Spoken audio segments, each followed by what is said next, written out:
train is still stuck and the snow continues to fall. I should have taken an airplane. Well, I must make the best of it and join the other passengers for breakfast.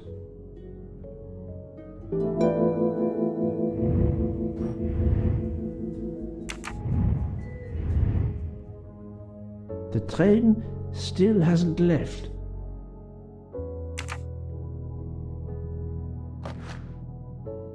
Wax to preserve the perfect symmetry of the moustache. The finest of curling irons for the moustache. The moustache comb to tame unruly knots.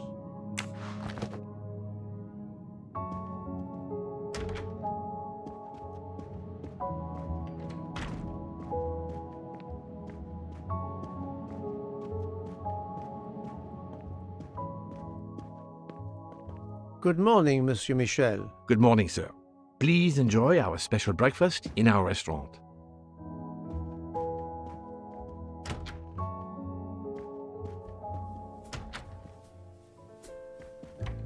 This delay is intolerable.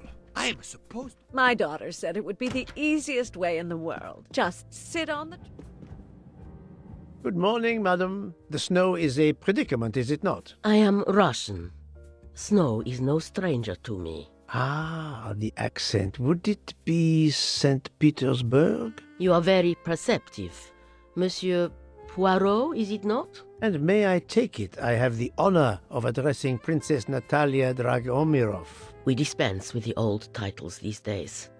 My husband, all of my past, was taken from me by these Stalinists. When they were gone, I became director of the St. Petersburg Museum of Antiquities, to restore and preserve what I can of my country's history. Still, the delay must be vexing. If I must be late for my appointments, then they will wait. I know that I would certainly wait, madame. It has been my extreme pleasure to make your acquaintance, madame. Au revoir, Monsieur Poirot. A beautiful piano. What a luxury. Pity there's no one to play it. Mademoiselle, you are not concerned about the train stopping? What can one do? Indeed, this does not make the train move. You have great strength to remain calm at a time like this. I know one far, far stronger than I. And that is? Well, that old lady, for instance. You have probably noticed her. She just has to lift her little finger and ask for something in a polite voice, and the whole train runs.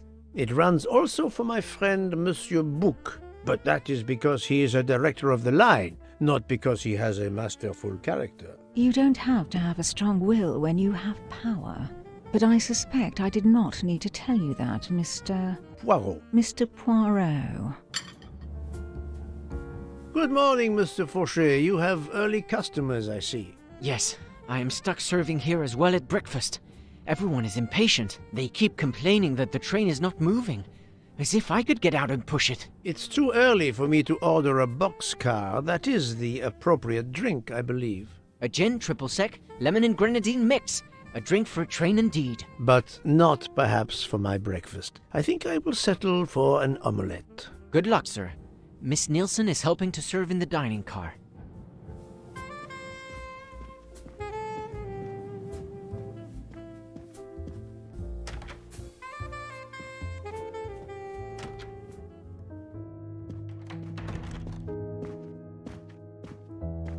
How long are we expected to be stranded here? It won't do much good complaining to me. That fellow there with the moustache, he may know something. Excusez-moi, sir. Yes? Monsieur Bouc asks for you to join him in compartment 203. Look here, Poirot. Can you tell us anything? I can tell you the snow, it will not move aside on its own. Of course, but you obviously have some influence with Bouc. I am going to see him now. I will ask him if he has any information.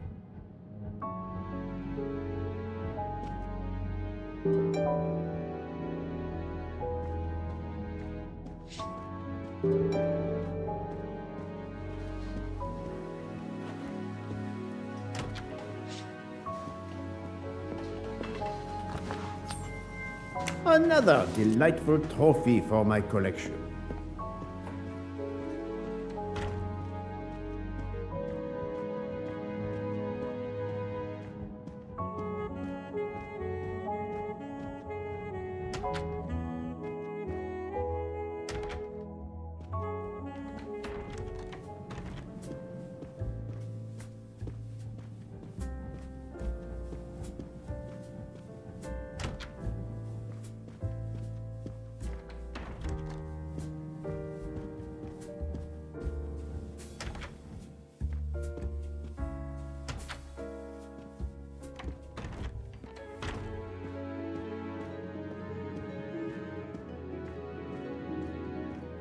Ah, my good friend.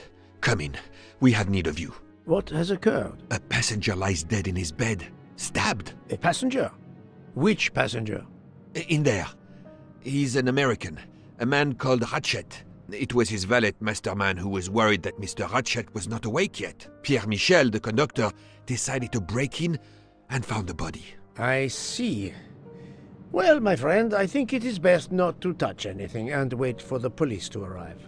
Oh, I tried to call the police, but there is no cell tower for many kilometers. We could be stuck in the snow for hours. The murderer is with us. On the train, now! The sooner we catch him, the sooner we'll be out of danger. Dr. Constantine is already examining the body. Mon ami, this is not a missing train ticket. We must follow procedure. We must wait for the police to secure the crime scene. Please, Poirot. I will take full responsibility. Book, you ask.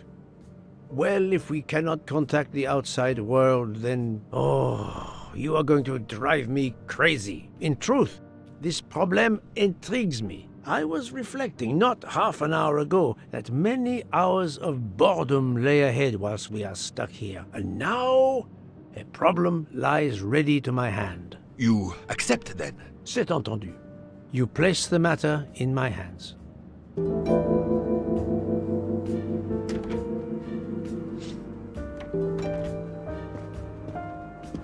Mr. Poirot, I am Dr. Constantine.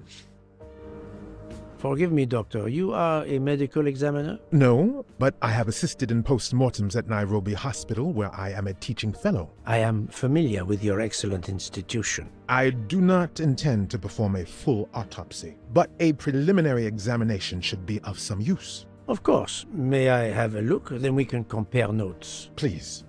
If you need any help, I won't be far away.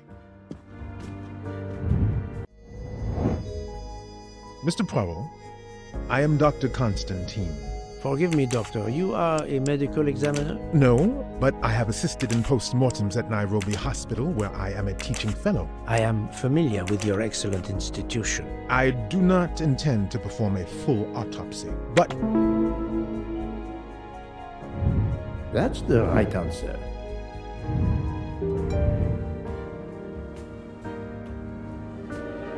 I'm sorry, Doctor, but I must question you. Of course.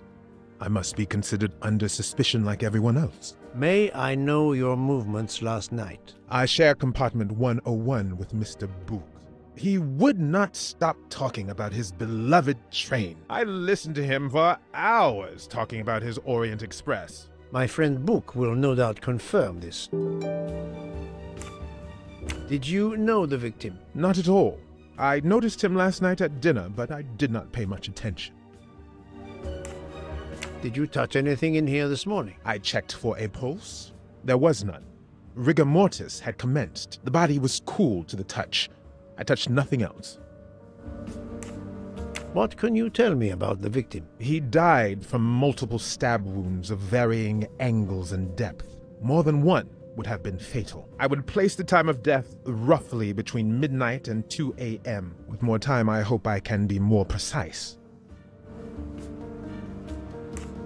I assume the open window complicates matters. Indeed. Conditions are not perfect. Thank you for your help, Doctor.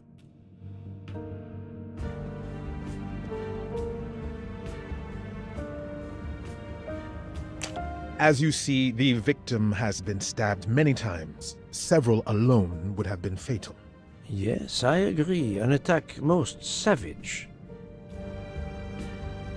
I will, of course, prepare a complete report on my findings. Thank you. I'll take photos.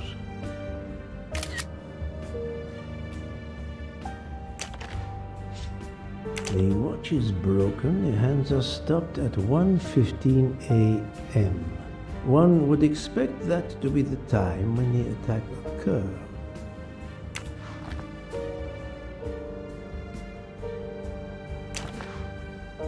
Last night, Monsieur Ratchet said he takes precautions. I see now what he meant. He knew he was in danger and wanted to be ready, yet it was no use to him. I will leave it here for the police.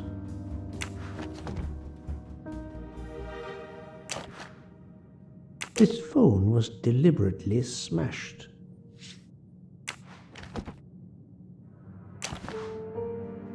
I'm sure I will find some interesting things inside.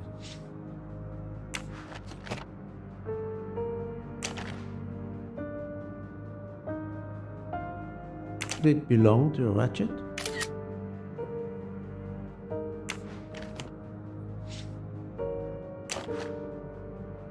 A handkerchief. There's a letter H embroidered on it.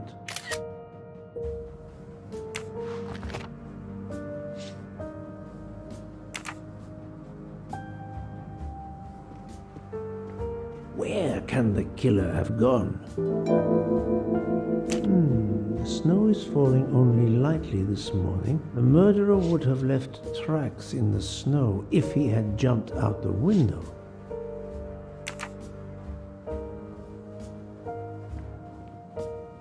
This door communicates with compartment 204. The latch is open on this side.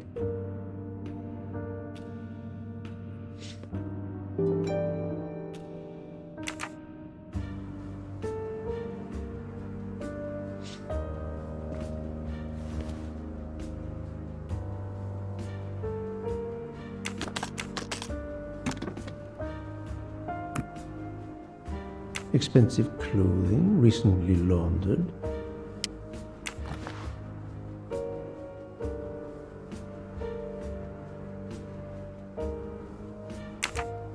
Not exactly the reading material one would expect of a man like Ratchet.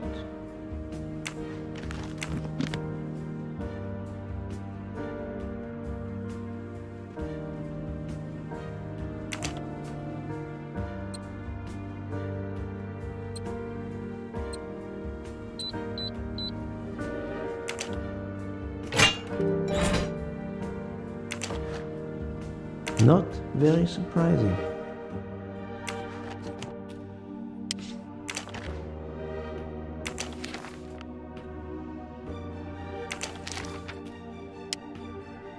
Ratchet had an appointment he will never keep.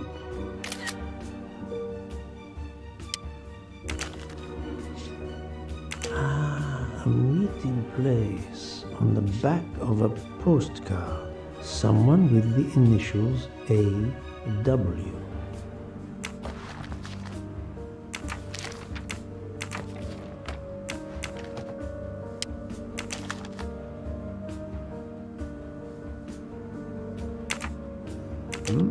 Unusual letter, this.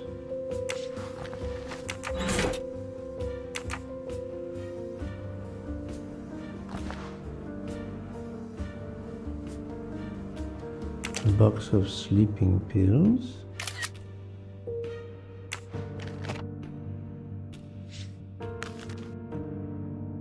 I wonder what could be in this photo.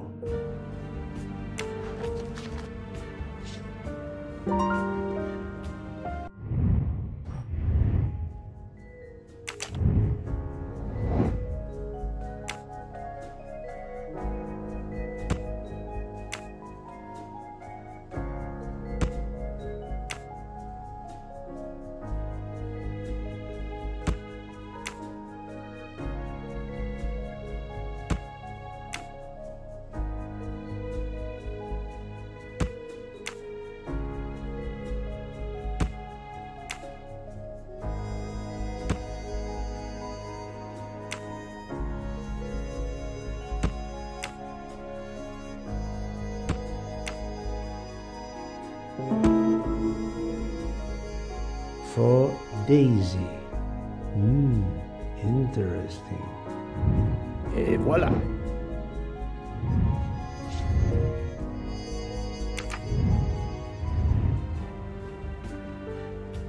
The chain lock is broken. Monsieur Michel told me that he broke the chain on the door to get into the room.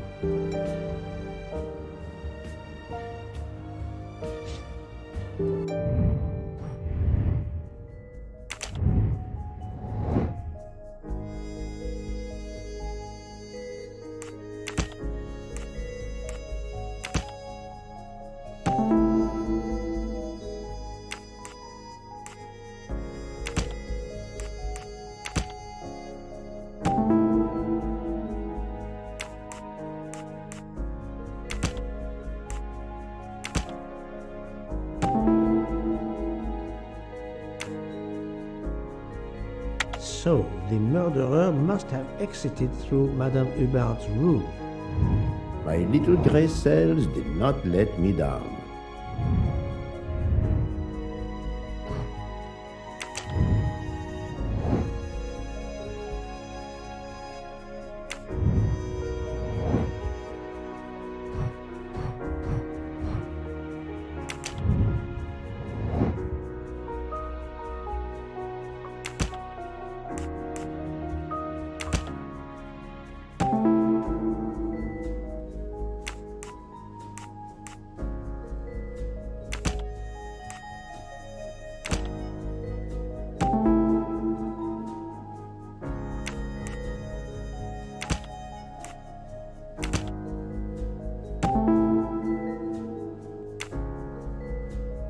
I can't imagine Ratchet taking a sleeping pill if he feared for his life.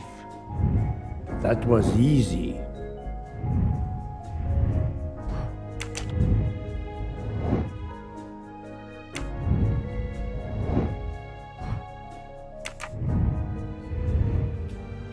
I think I've seen everything I need at the moment. I'm counting on you to finish your analysis. I'll have a more detailed report for you as soon as I can.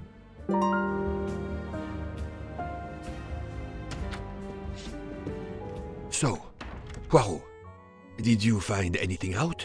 It's a bit early for the handcuffs, my friend. Even for Hercule Poirot. Do not worry, mon ami. I believe our culprit has no plans to strike again. Monsieur Ratchet was the target. Of that I am convinced. Tell me, Book, how did you spend last night? This is a joke, I hope. Don't you trust your old friend? My friend, calm yourself. I must hear your story in order to corroborate other accounts. Ah, naturally. Let me see. I went to my compartment after dinner. Dr. Constantine was already there. We talked about his career. He's a Cambridge man, you know. After university, he returned to his country and has done much good there. He was so interested in the Orient Express. I told him all the anecdotes I know. I'm not certain when we fell asleep, but it was very late. Here is what I have found out. Monsieur Ratchet was stabbed many times. I also found threatening letters in his safe. He had a loaded gun under his pillow, so he was on guard, ready to defend himself. However, there was an empty glass with white residue at the bottom. I suspect a barbiturate. Perhaps he was forced to take it. In any case, I am certain he was unconscious, unable to defend himself. I also found several other items at the crime scene, possibly related to the murder. They must be investigated. By all means, Poirot. As fast as you can. I also found liquid for an electronic cigarette, but I could not find a vape. This might belong to the murderer. This criminal is an amateur. I need a list of the passengers with their compartment numbers. Pierre Michel will have it. I must interview the rest of the passengers and the staff. I'll be in the bar car if you need me. We are hours late. Soon I hope help will arrive.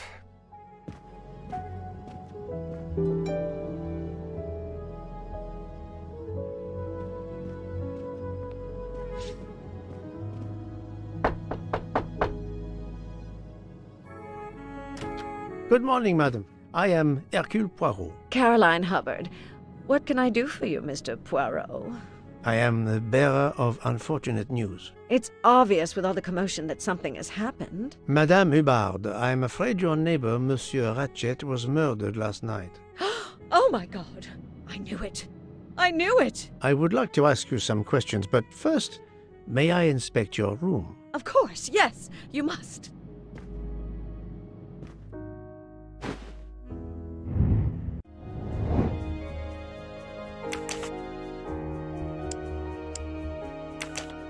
I was visiting my daughter. She works at the American Embassy in Istanbul. I told her she'd never find a husband there. Since I wanted to see Paris on my way home, she told me I should take this high-class train. I can't wait to see Paris. It looks beautiful in the movies, but it couldn't be more beautiful. I'm right again. That happens to me a lot.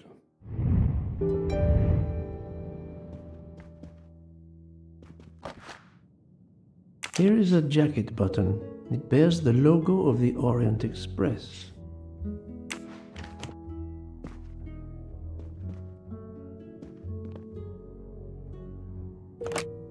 This door connects to Monsieur Ratchet's compartment. It was latched on this side.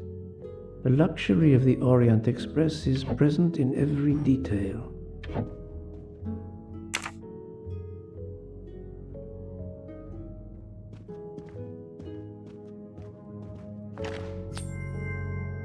Another golden moustache to treasure. Madame, please tell me about last night. The murderer was right here in my compartment. I woke up. All in the dark it was. I was just so scared I couldn't scream. I pressed the call button. I pressed and pressed. I heard footsteps running in the corridor, then a knock on my door. "Come in," I screamed. And I switched on the lights at the same time. And would you believe it? There wasn't a soul there. You think he went back into the other compartment? How do I know where he went? I had my eyes shut tight. The conductor came in. I told the man what had happened, and he didn't seem to believe me. I asked him to search the room, but he found nothing. I told the conductor to look at the door between the compartments, and sure enough, it wasn't bolted. Well, I soon saw to that. I told him to bolt it, then and there. How is it you didn't bolt the door between the two compartments? But I had. Well, as a matter of fact, I asked that Swedish lady, Olsen, Greta, if it was bolted, and she said it was. How was it you could not see for yourself? I was already in bed, and my toiletry bag was hanging on the hook of the door. I couldn't see the latch from where I was. What time was it when you asked her to do this for you? Oh, it must have been around 10:30 or 10:45 p.m. She'd come along to see if I had an aspirin. But instead of opening my door, she opened Mr. Ratchet's door by mistake. He said something quite rude, like, "Not a chance, lady, you're too old." It shocked her. She came in. I told her where to find the aspirin, and she got it out of my toiletry bag. Poor girl, she didn't have a good night. The same could be said for Monsieur Ratchet. It appears Mademoiselle Olsen may be the last person to see Ratchet alive.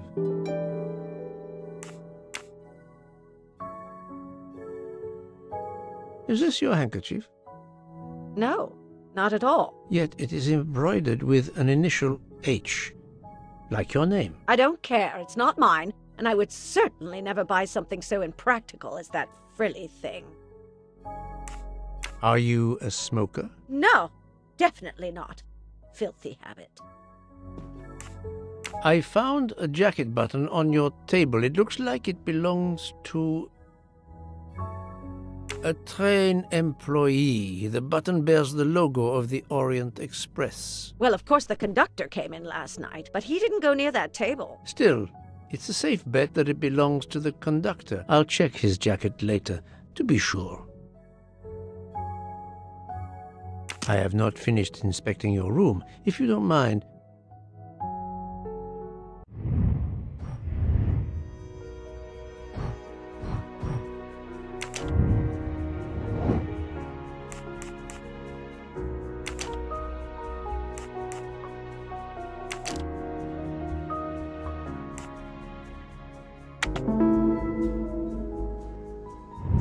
Et voilà.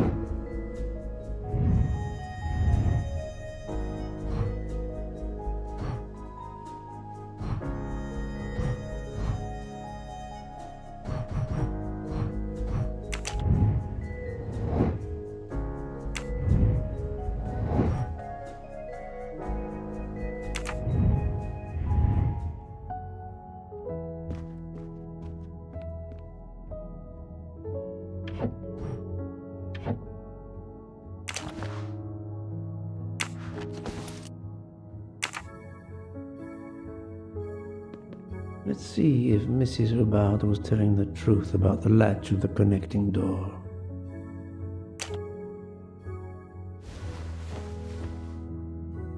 This hook is probably where Mrs. Hubbard hung her toiletry bag.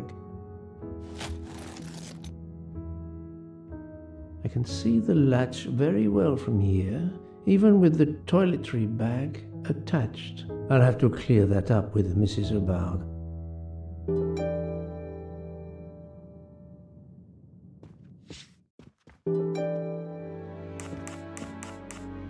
Mrs. Hubbard, you told me that the door connecting the two compartments was closed, correct? Yes, it was, as I told you. I was already in bed and my toiletry bag was hanging on the hook of the door. I couldn't see the latch from where I was. That's why I asked Miss Olsen to check if it was closed.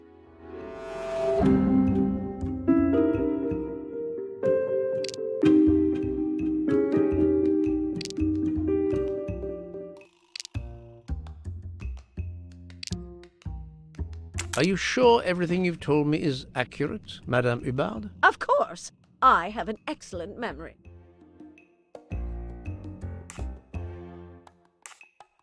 Mrs. Hubbard, I tested putting your toiletry bag on the door hook as you told me. From your bed, you can easily see the latch on the door. The toiletry bag does not hide the latch at all. Are you saying I'm lying? It may have been stuck somehow in a different position. Or I may not have seen it in the darkness. Or I didn't think to look, you irritating man. Details matter, madame. A man has been most savagely murdered. You will excuse me if I attempt to separate the truth from the false. Forget my toiletry bag and focus on who entered my compartment. Probably after killing Mr. Ratchet. Madame Hubbard is a force to be reckoned with, but I suspect I'm not done with her. Thank you for your assistance, madame.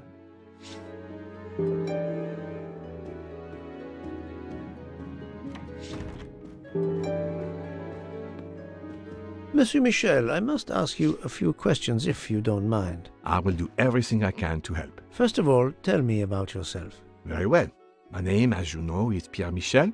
I am from Calais. I've been with the company for over 15 years. Thank you.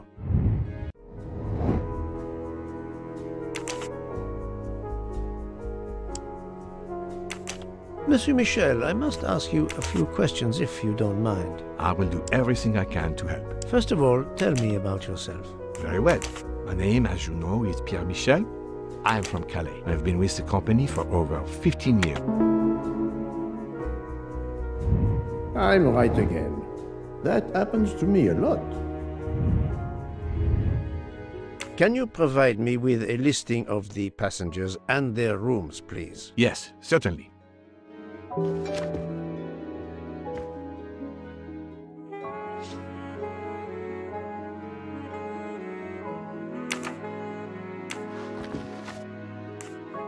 Are you a smoker? Indeed. Do you smoke e-cigarettes? No. Tobacco only. I would like to reconstruct with your help the events of last night. Monsieur Ratchet retired to bed. When? Almost immediately after dinner, sir. Actually, before we left Belgrade. Did anybody go into his compartment after that? His valet, monsieur. Monsieur Masterman. And then his secretary, the young American gentleman. Monsieur McQueen. And that is the last time you saw or heard of him? No, monsieur. You forget that Monsieur Ratchet rang his bell around 12:40 a.m., soon after we had stopped. I knocked at the door, but he called out in French, "Ce n'est rien, je me suis trompé." I then left to answer another bell that had just rung. Where were you at 1:15 a.m.? I was sitting on my little seat at the end of the car, facing up the corridor. Are you sure? I left a little after 1 a.m. to speak about the snow with my colleague Jean in the bar car. I came back later. There was a call. I remember speaking to you. Indeed, I remember. Carry on. It was the American lady, Madame Hubbard. She thought she saw a man in her compartment. Then, around 1:50 a.m., I made the bed for Monsieur Ratchet's secretary, Monsieur McQueen. He had spent the evening talking with the English Captain Arbuthnot. At 2 a.m., I returned to my place and stayed there until dawn. What is the last station where we stopped? Vinkovsky. Could someone have come on board? Possibly. I was very busy. Owing to the weather, we were a few minutes late. We left at 12:10 a.m. I found a button from an Orient Express staff jacket. Did you lose one by any chance? No, monsieur. As you can see, I have all my buttons. It is not mine.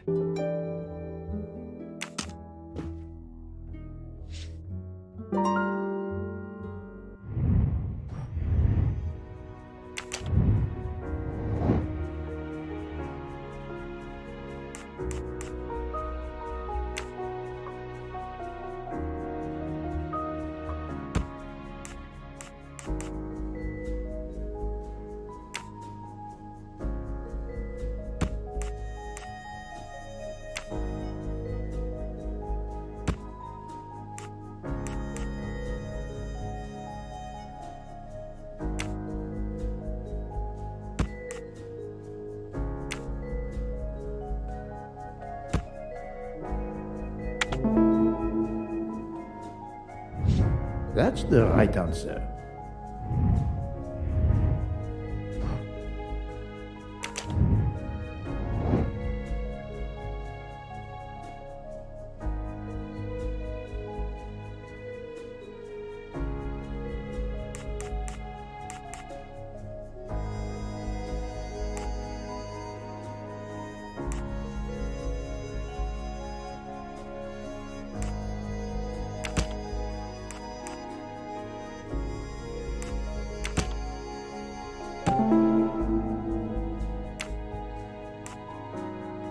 While Monsieur Michel was chatting with Monsieur Fauchet in the bar car between 1 a.m. and 2 a.m., the murderer could have escaped Ratchet's room without being seen.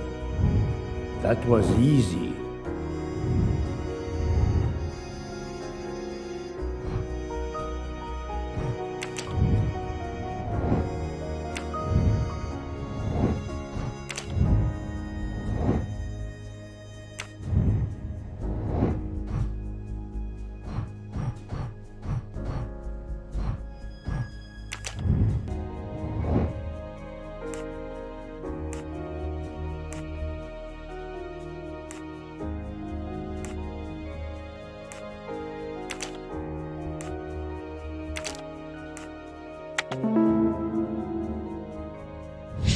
My little grey cells did not let me down.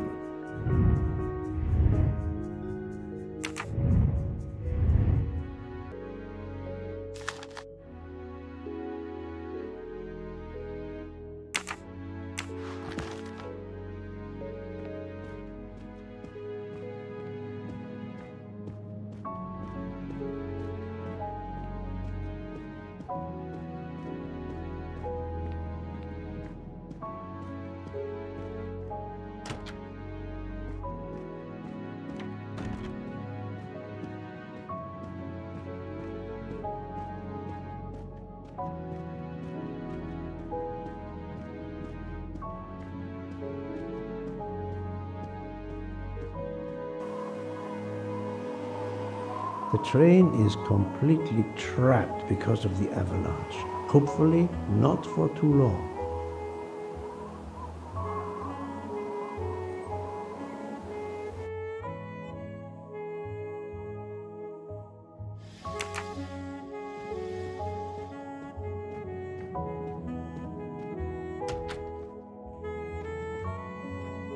I believe I am addressing Monsieur Hector McQueen. Guilty as charged. I beg your pardon? Oh, sorry. Just an expression. My father used to say it. You must have had an interesting childhood.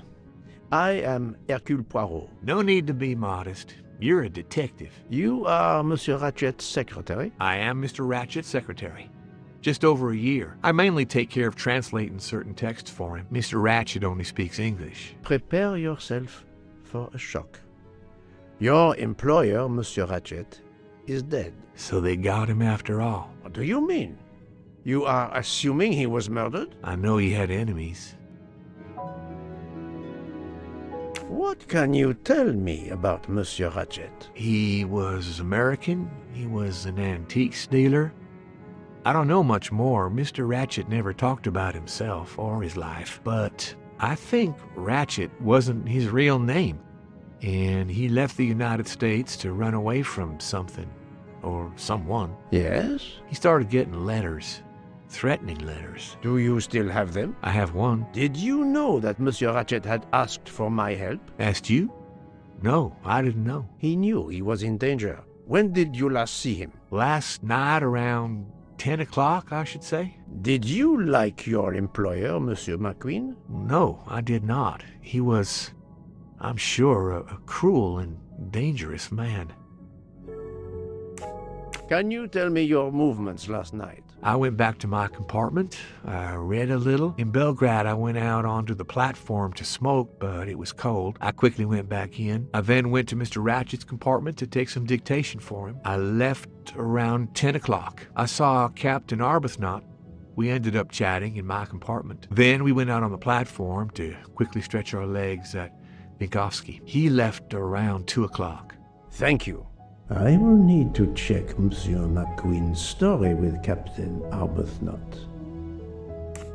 I found a diary in Monsieur Ratchet's safe. Did you know about it? I kept a business appointment book, but I know he had a personal diary as well. That looks like it. Are you a smoker? Yes, I smoke cigarettes. I've tried to quit, but no luck. Can you give me this letter, please? Of course, here it is.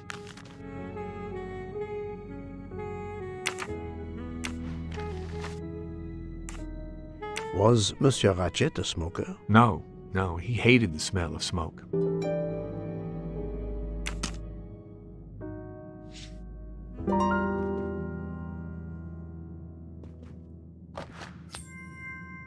Ha-ha! Golden mustache.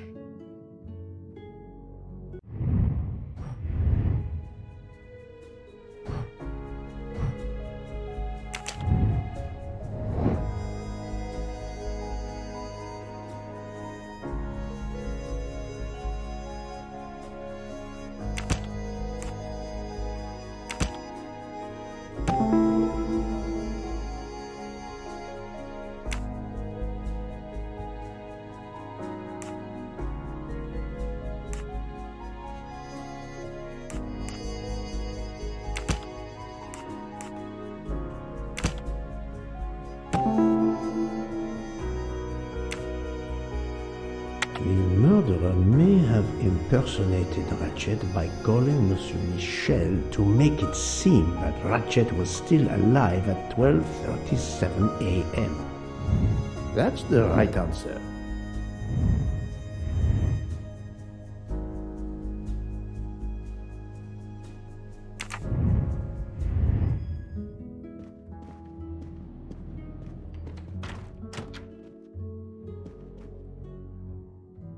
Monsieur Edward Masterman, I believe.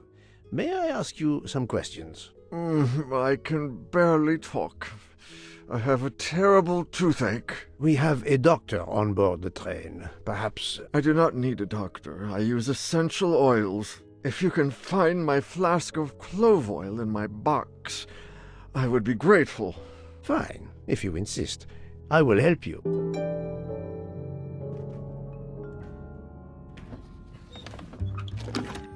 By the smell, I think that the jojoba oil spilled on the other bottles, leaving their labels illegible.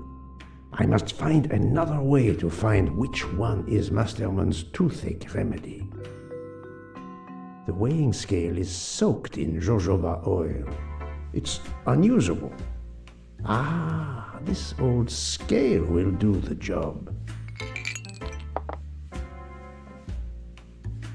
To start, I must first arrange the vials from the lightest to the heaviest.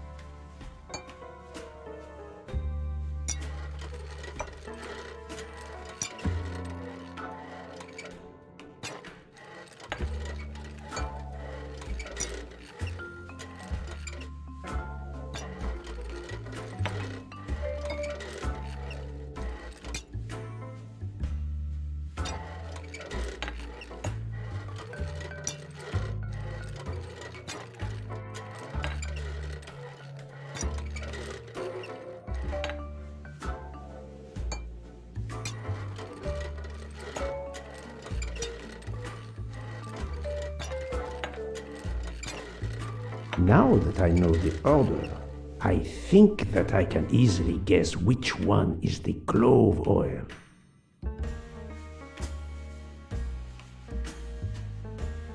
Here is Monsieur Masterman's remedy.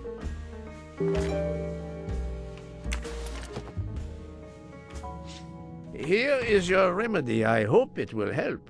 Thank you very much, sir. Well, I can finally speak without too much pain.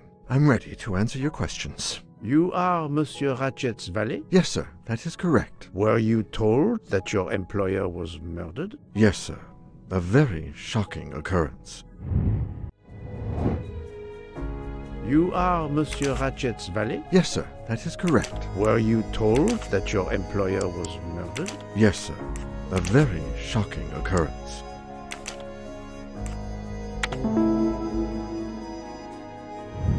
I'm right again. That happens to me a lot. At what hour did you last see Monsieur Ratchet? It must have been around 9 p.m., sir. That or a little after. I went to bed around 10:30 p.m., same as the person who shares my room, Mr. Foscarelli. He almost immediately began snoring. What did you do then? I read, sir, and I spent a while soothing my toothache with clove oil and listening to the snoring. Did you hear anything during the night? Yes, my roommate's snoring. Are you a smoker? Yes, sir. I have a cigarette now and then to relax. Tell me about your employer, Monsieur Ratchet. I've been working for him for 9 months. I should not wish to speak ill of the dead, but he was not a gentleman, sir. Did you know that he had enemies? Yes, sir. I heard him discussing some threatening letters, sir, with Mr. McQueen. Did he mention these letters to you? He had been reading a letter when I came in. He asked me if I was the one who put it in his compartment. I told him that I had done no such thing, and he should report it to the police at the next station. How did he respond? He laughed, sir. You're joking. I do not joke, sir. Forgive me, I can see you do not. Was he taking sleeping pills? Always when traveling by train, sir. He said he couldn't sleep otherwise. Last night he asked me to give him 2. I did so, along with a glass of water. He dissolved them in the water. Did you see him drink the water? No, sir. I left right after I gave him the pills. Was Monsieur Ratchet a smoker? No. He finds smokers disgusting. Can you tell me again why you gave sleeping pills to Monsieur Ratchet? Yes, I gave him the pills because when he takes the train, he has trouble sleeping. The letter must have worried him. He specifically asked me to prepare the sleeping pills. I didn't see him drink the water with the pills in it.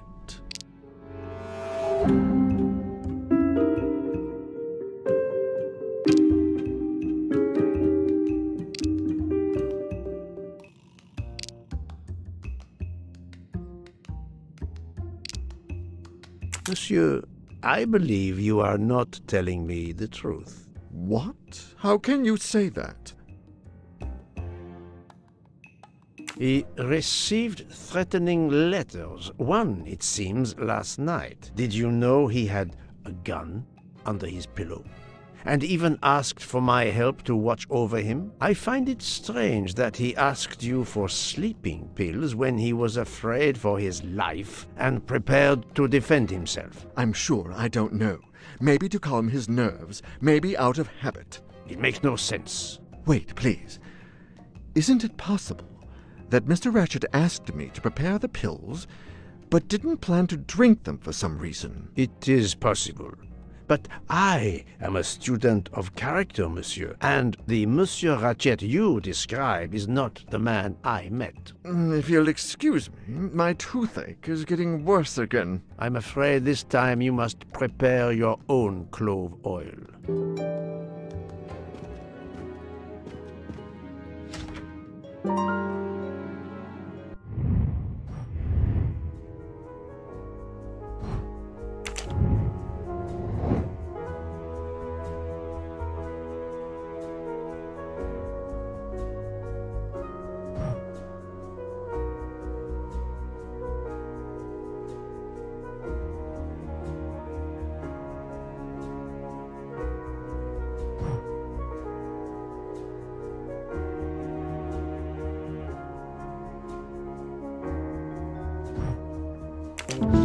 my little grey cells did not let me down.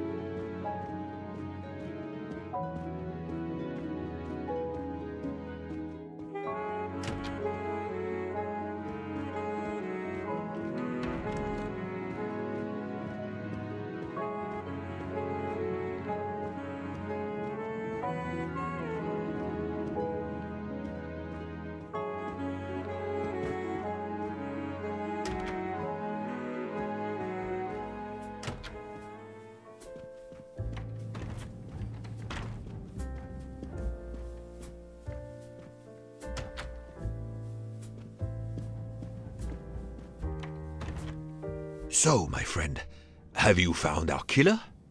Not yet, but I will tell you what I have learned. Please. Our assassin could have gotten on the train at Vinkovsky disguised as a conductor, entered Ratchet's room and killed him. Then he walked out through Madame Hubbard's connecting door, where he lost a button from his jacket. He had to wait for Monsieur Michel to be absent. He waited too long. The train had left the station. He was trapped aboard. Indeed. He had opened the window to make it look that he'd escaped that way. However, if he waited until the train stopped again due to snow, his footprints would have been found. The murderer is still among us, on the train. There's a problem with the second-class toilets. What now? All morning passengers have been complaining that the door is locked, so I went to check. I knocked, but no one answered. I didn't think I should open it without speaking to you first. You did well, Monsieur Michel. Lead the way. I used my master key.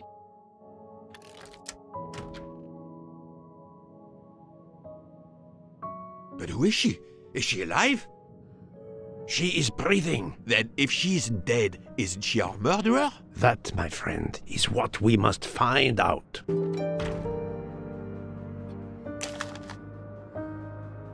The ticket reads Joanna Locke, traveling in compartment 105.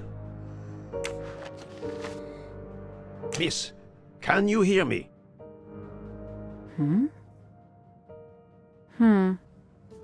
She's breathing. Her pulse is strong. There is no sign of physical violence. This woman is sleeping very soundly. This woman is sound asleep. Given her location, I would say she has been drugged and deposited here. Well, at least it's not another murder on my train. The train is, of course, full. Monsieur, the list I gave you indicates that Hildegard Schmidt shares her compartment. I will want to talk to her later. For now, we will concentrate on this mysterious young lady. Let's return her to her more comfortable bed. Good idea. Pierre, locate this woman's room and fetch the doctor. Yes, sir. I will question her when she wakes up. Please, let me know what you learn. Mademoiselle Locke's compartment is 105. I suggest we return her to her more comfortable bed. Yes, hopefully she will awaken soon.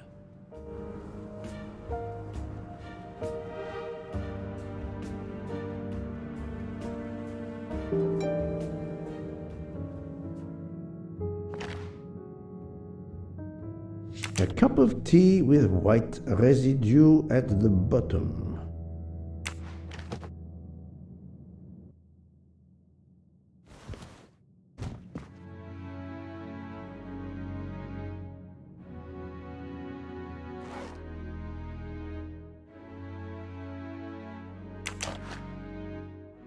A briefcase and a wagon-lit conductor's jacket, and the button is missing.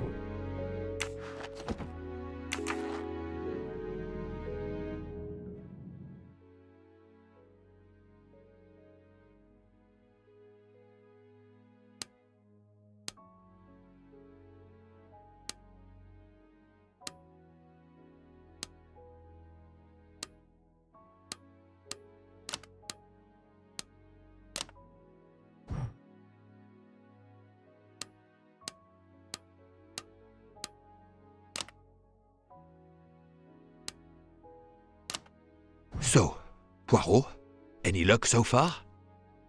We really need to find the combination. If you need a break, I can ask Jean to make you some coffee. Poirot, I'm disappointed in you. I was certain you would have it by now. Book. Silent like a mouse, please. I'm sorry. You're right. I'll be quiet now. You need to concentrate. I will not utter another word. Not one. Book. There will be another murder on the Orient Express in a moment.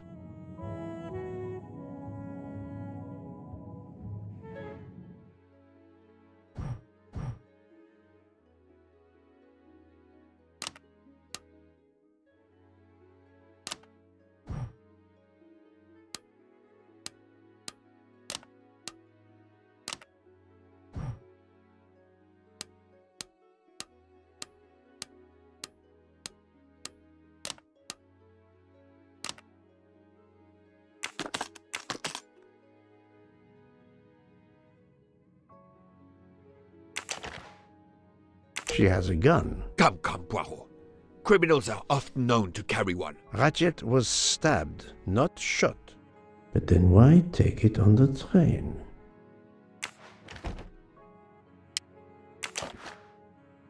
Her driver's license confirms her identity. She is American. These are fake IDs. It's certain.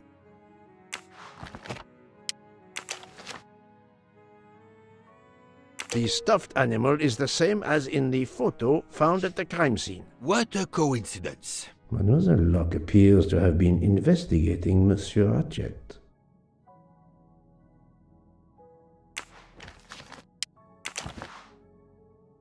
Mademoiselle Locke seems very interested in our victim. Of course. She has studied her target. Possibly.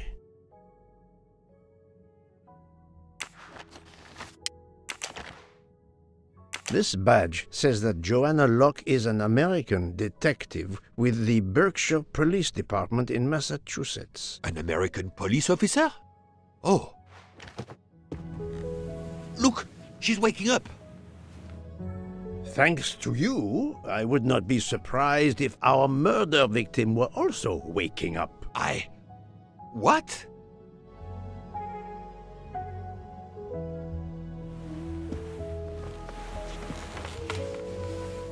Oh, my head. What's all the yelling about? Who are you? Give me a good reason why you should not be in handcuffs. I can give you a reason, Book. Whose handcuffs will we use? I have none. Do you? Well, You are Joanna Locke, mademoiselle? Yes, Joanna Locke. I'm a detective. Berkshire, Massachusetts Police. I have found your credentials, mademoiselle. And I know who you are, Mr. Poirot. Then, if the introductions are complete, perhaps the explanations may begin. I'll try. It's simple, really. I'm on the trail of a murderer.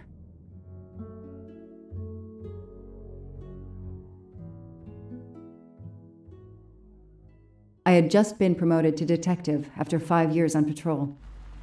It was my first time on a major case. It had been a month since Daisy Armstrong was kidnapped. The Armstrongs were desperate for some sign of hope. I was there only for paperwork, to fill in some blanks.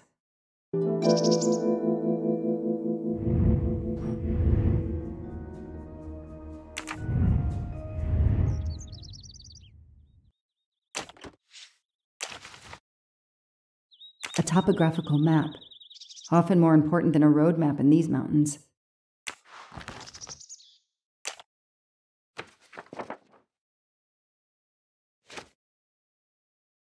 The investigation is now part of a pile of investigations, and my captain sent me here just to dot some I's and cross some T's.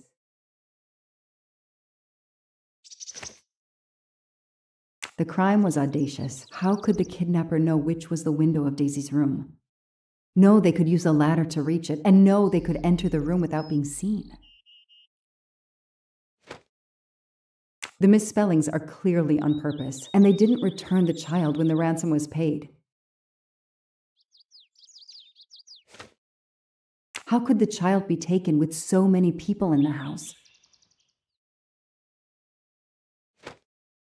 I can't imagine the pain her parents felt when they realized Daisy was gone. How are they going to feel when they realize I have no answers for them? Only more questions.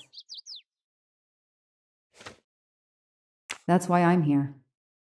A damn computer glitch. Or somebody pushed delete instead of save. Whatever happened, we lost the nanny's deposition, so my entire contribution to the investigation is to take it again. The phone record of the night of the kidnapping. The last call was for 911.